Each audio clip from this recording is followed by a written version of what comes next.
Jets Giants, it's no secret these two teams don't like each other. Will advantage Big Brother continue in NYC? The last time the Jets beat the Giants was back on Halloween in 1993 when the Jets defense held off Phil Simms and company for a 10-6 win. Ryan Fitzpatrick's squad is a 2-point favorite over Eli. Stephen A., who are you going with?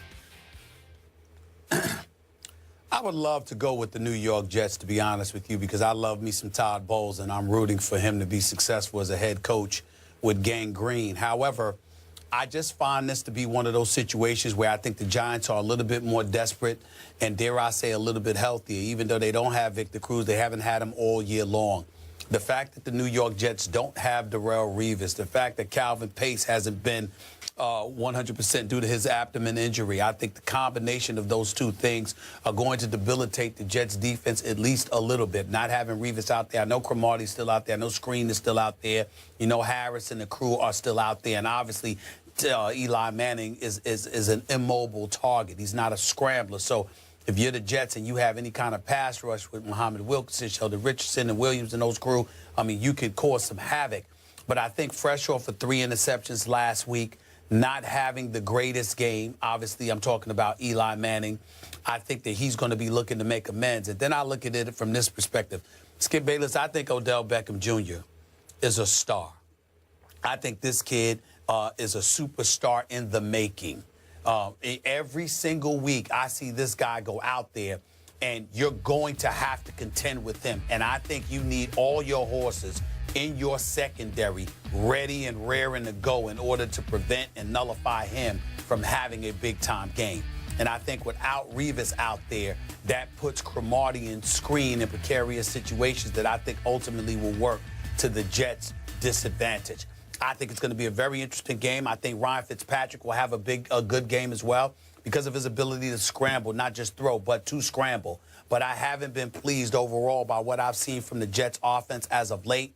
I think that the Giants' offense is explosive. They could easily lose just as much as they win because they're so inconsistent.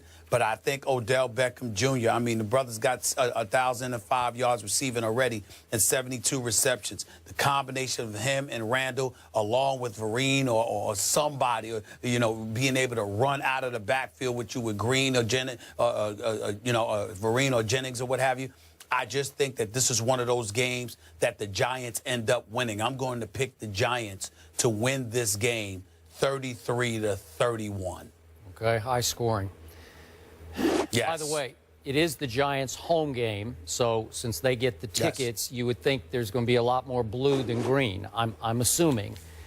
And I agree with you. I'm very intrigued by this game, probably the most intrigued by any on the docket on Sunday, because your Giants, Stephen A., and your Giants, Miss Molly, are the most unpredictable team in the National Football League. Yes. I don't know what to expect from week to week. When I least expect it, it goes this way, and I least expect that, and it goes that way. They should have beaten the New England Patriots when they were riding high and even healthier, or much healthier than they are for this Sunday. And I also remind you, they lost at New Orleans 52-49. I can't fathom that. I look back at that game, I say, what was that? And then the stinker at Washington last Sunday was unfathomable to me because I just didn't see that coming that way, that badly, because it was pretty decisive, really, all things considered. So it's hard to know what to expect or make of this team that has so much good to it, because this team is second in the NFL in takeaways with 23. That's pretty great. This team is third in turnover margin, and that often tells the tale. Third in the National Football League in turnovers. And Eli, for the most part this year, has been good Eli. We've had rearing of the ugly head of bad Eli here and there, but not all that much. A couple flashes last week. The one pass late in the end zone, picked off by some undrafted free agent who was a receiver at Florida. That's no good. But all that said, and I may be picking here, I'll be the first to admit it, with heart over head, because obviously, because I do support this other team in the NFC East that's still hanging on by just the slimmest little margin of thread, still hanging on, my Dallas Cowboys. I need the Giants to lose this game, so I'm going to pick the Jets to win this game, quote unquote, at the Giants. I think it'll be a little lower scoring than you. I'll go 26-24. The visiting team, quote unquote, even though they obviously share the same stadium. And what I do like about the Jets is that Ryan Fitzpatrick has been way better than I thought he could be. They lead the NFL in red zone efficiency. So when they get it in position, they put it in the end zone. And I'm impressed by that. They've also allowed the fewest sacks in the NFL. I'm impressed by that. And I'm impressed that Brandon Marshall has 9 touchdown catches and Eric Decker has 8. And if Decker catches 1 this weekend, that would give the Jets 2 9-touchdown receivers for the first time in their history. That's pretty great. So those guys are doing pretty well. I'm a Todd Bowles fan, too. This team blitzes the highest rate in the National Football League. And for whatever reason, a guy who used to just snack on the blitz, Eli Manning, has not been very good against the blitz this year. He's less mobile.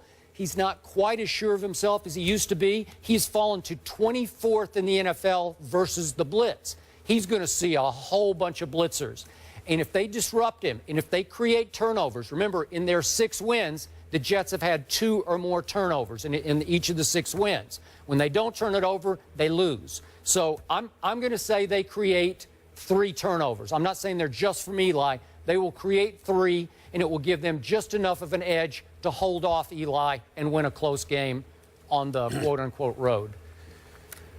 Well, I would say this to you. Here's the reason. Here's my analysis, Skip, in terms of why I think it's going to be a high-scoring game. I'm thinking about a guy like Jarvis Landry, who had, you know, over 140 receiving yards last week against the New York Jets. And I'm thinking if he could do that, what can Odell Beckham Jr. do? That's number one. I'm thinking about the fact that the Jets have the #1 rushing defense, I'm sorry. They do. You know, they held Miami to just 12 yards rushing last year. They're number 3 in yards allowed in the National Football League, so we get that. On the offensive side, Brandon Marshall had about 9 receptions for 131 yards last week. I think he's definitely capable of doing the same against the Giants, who have the worst pass defense in all of the NFL in yards allowed. And so when I look at it from that perspective, I think there are reasons that the Giants can score.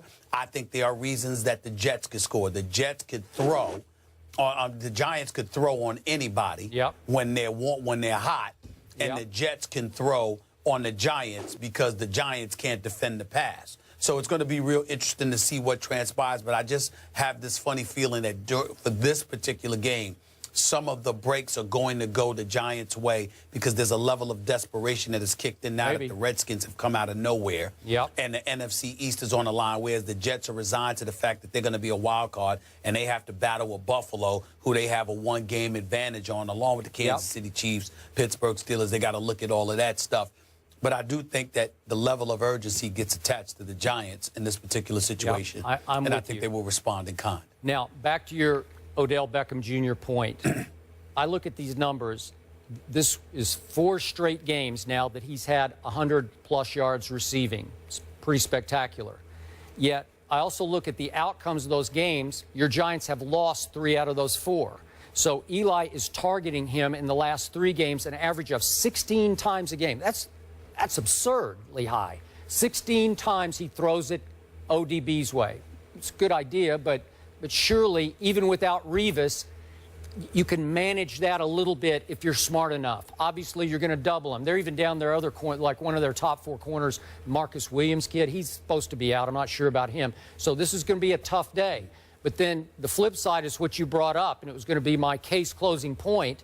Your Giants are on pace, allowing 419 yards a game to have the worst defense in your franchise's history. And your franchise has been around a long, great time. Great time. Very good defense. Oh, has it? Well, that is why if the Giants don't make the playoffs again this year, their owner didn't step up, Tish, and give the Jerry Reese or Tom Coughlin a vote of confidence. Tom Coughlin's signature is defense. If they don't make the playoffs, it'll be the 5th time in the last 6 years, and I think the 6th time in the last 7 years they haven't even made the playoffs. It will be time for a change in East Rutherford, New Jersey, with the Big Blue. That's number one. Number two, I would like to point out this. Those 3 losses that you pointed out over the last 4 games, one of those losses was when the Giants scored 49 points. Yep. And Odell Beckham Jr. had 8 receptions for 130 yards. You got that it. is against New Orleans. And then the other one was to New England, where he only had 4 receptions for 104 yards, but one included an 87-yard touchdown pass. Yep. So in those two of those 3 losses, it's not like he was absent. He had an impact. Skip, if you weren't a Cowboys fan, would you still be picking the Jets? Because I'm not convinced. I'm Probably not. See, I knew it. Probably not. I could tell. Well, I knew admitted it, but I know. said I'm picking with my heart over my head. I can tell. Yeah. Do the right thing. Fair enough. You Change got the me. pick. Moving on.